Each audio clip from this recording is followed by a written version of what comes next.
Hi po mga ka-owner, kumusta po kayo? Kumusta po ang lahat? No? Dito po tayo ngayon sa aming karinderya. No? Mayroon po akong isi-share sa inyo na bigla lang po na nabasag po itong takip sa aming ulam. Yan po. Tingnan nyo po. Ayan. Yung bubog po, pumasok po sa pumasok po talaga sa ating ulam.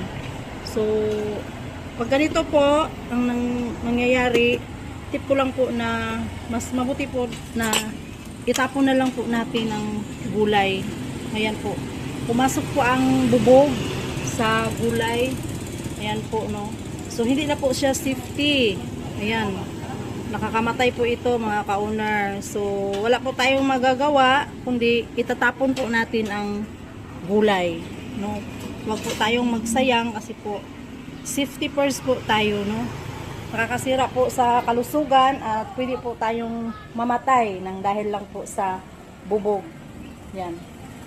So, yan po, itatapon po natin ito. Hindi po natin ito ibinta. Huwag po tayong magsayang ng ating mga paninda na hindi na po pwedeng kainin.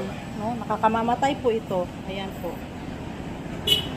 So, thank you po mga ka-owner. Thank you for watching po.